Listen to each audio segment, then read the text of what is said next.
Hello, my fellow Vikings lovers. This is it.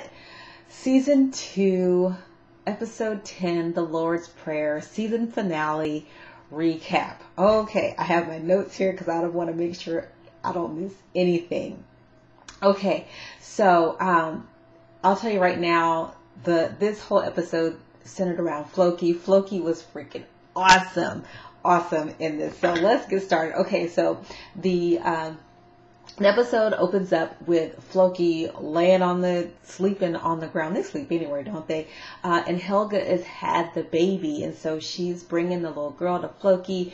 He's, having one of his Floki moments, as I'll call them, and he's like, okay, she's beautiful. I don't want to drop her. Okay, but y'all gotta go. All right, because Horik is really in Floki's ear about stuff. I'm going to talk about that in a minute. Okay. So he gets Helga out of Kattegat. All right, now King Horik brings his whole family to Kattegat. He wants to introduce them to Ragnar. So he's got his wife, his daughters, and he's got his one son that's already there with him. And he's making this grand speech about Ragnar and Earl Ingstad, which is Lagertha, we've done this great and wonderful things, and we're going to do more, blah, blah, blah. All the while, he is trying to plot to kill Ragnar. We've seen this, right? Somebody in one of my other videos said that he has been the villain all season, and I totally agree, and it came to fruition in this episode. So he is milling about King Horik, really trying to get people on his side to kill Ragnar. So first he's in Floki's ear, right? And so he's telling Floki at first, I don't trust you. You've got to prove yourself to me. And Floki says, well, no, how can I do that? King Horik says, you need to kill someone important. So Floki's got to figure out who he's going to kill. And throughout the episode, you see him interacting with different people. You see him interacting with Athelstan, which he does not like this dude, okay? And so none of those interactions are pretty. With Torsten, with Rollo. So he's interacting with all these people, and you see him just looking, and so it really kept me on the edge of my seat because, one, you really don't know where Floki is, right? You don't know if he is truly pissed with Ragnar and he's siding with King Horik, or if this is some big, whole big charade. Like somebody commented on one of my previous videos, and I'm sorry I forgot who you were, but he said, what if this whole Floki Ragnar fight thing is just some big scheme to get, King Horik to come out of his shell or something like that. So that person, you are so right. Okay, anywho. So he's in Floki's ear. So Floki's like, okay, yeah, I'll pick someone and I'm going to kill him. All right. Now, at the same time, Siggy is, going up to King Horik and saying, okay, well, now that your wife is here, and he just straight totally disses Siggy, right? And so then later on, he comes to her and says, okay, well, you promised me you would tell me Ragnar's weakness. And so she's, okay, well, his weakness is his children. So he gives her this dagger and says that she needs to go in the Great Hall at sunset and kill all his sons. Now, while Floki is talking to King Horik, King Horik is telling him, we got to kill everybody. We got to kill Lagertha. We got to kill Oslar. We got to kill everybody. And so Floki's asking him, what about Bjorn? Because, Bjorn is his boy, right? Okay, well, King Horik says, you know what? I know you'll find a way. I know you'll find a way to take care of Bjorn. All right, cool. So all of this is going on. Now, Rollo is in the healing stage, right? He's laid up. He's trying to put himself back together. Siggy's watching over him. In comes Floki. And so he basically tells Siggy to leave. He'll look after Rollo. Well, Floki's been running around finding these mushrooms, right? I don't know what it is about the mushrooms and Floki. But anywho, so he gets this handful of mushrooms, and after Siggy's gone, he's standing over Rollo, and he's like, you put me in a bed like this not too long ago, and he stuffs these mushrooms in his mouth, and he forces him to drink water, and you think, you're like wondering if he poisoned Rollo or what. It was straight crazy. Okay, so then at the banquet, Floki gets one of Ragnar's sons and has these mushrooms and says, okay, I want you to take these to Torsten, but you can't tell anybody that I gave them to you ever. You have to keep this a secret.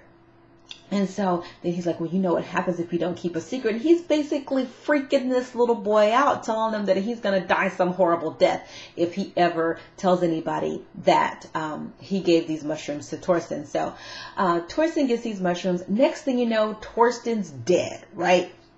You're laying, they show him, he's laying there, he's got blood hanging out of his mouth. And so, Bjorn's like, oh my gosh, my friend is injured and I'm going to find whoever did this and I'm going to kill him. And Floki's like, yeah, we're going to find whoever did it, it's going to kill him. And the scene flashes to one of Ragnar's son, and he's looking like, should I say something? Should I not? But he never says anything. Okay, let's keep going. Now, Horik's wife, I can't remember her name, but evidently she's some, shield wielding chick too.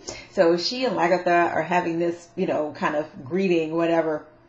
But anyway, when it comes down to it, Horik has had his whole crew come in. He's going to attack Kattegat and he's going to kill Ragnar, right? So Lagertha and King Horik's wife, which she was bad, y'all. Even though Lagertha whooped her butt, she was still bad because she came in looking like this innocent little queen.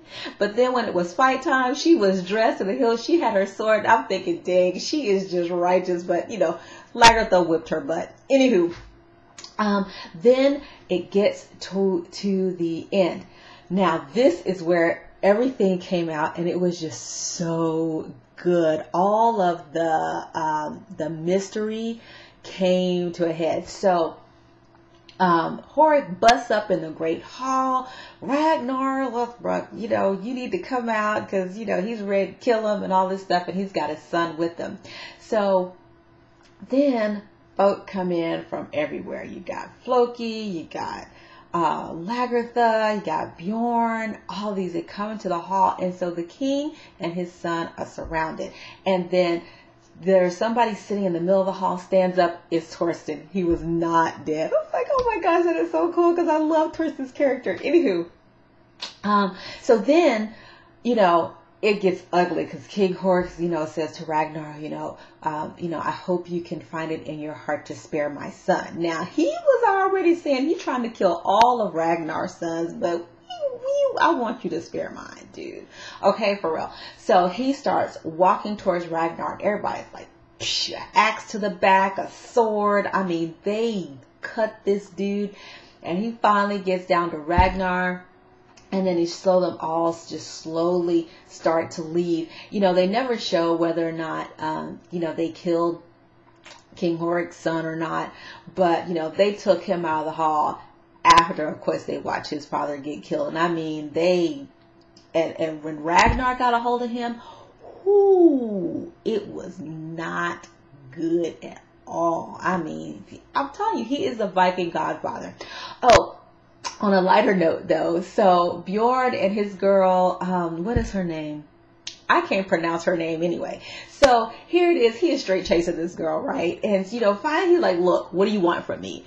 I want you to fight me. This is what she says. And I'm sitting here thinking, are you really trying to be Lagertha for real? But anyway, so they go out into this meadow. They throw that out. It was a weak fight. He was letting her win, but whatever. He did punch her in the face though, and that was pretty cool. But anywho, so, that little whole thing, it kind of, that whole scene really kind of reminded me of Lagertha and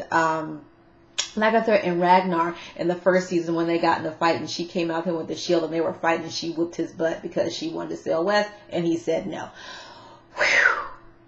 Anywho, we're done till next year, guys. 2015 with the third season. Oh, and the other thing that's left in suspense, because Rollo was healing, right? So Siggy had left him an axe available. It's like, why at this point she left him an axe. You really didn't know, but it kind of made sense as the whole attack was happening. So, a couple of men came in to where he was and it just shows him fighting, but it doesn't really show whether or not he was killed. Oh, I almost forgot the most important part. Get this.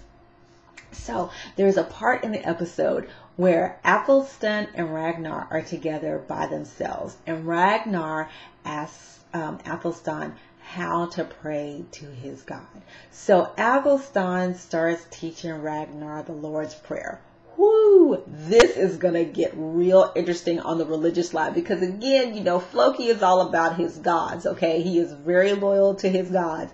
And for Ragnar to be asking about how to pray to Jesus, whoo, that's going to be tight to death. Okay. So I think that's it.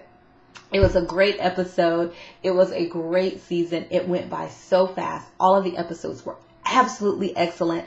So that's it for now. So, still, if we're not connected on Facebook, connect with me. My link is below this. All right. I'll see you next year. Bye.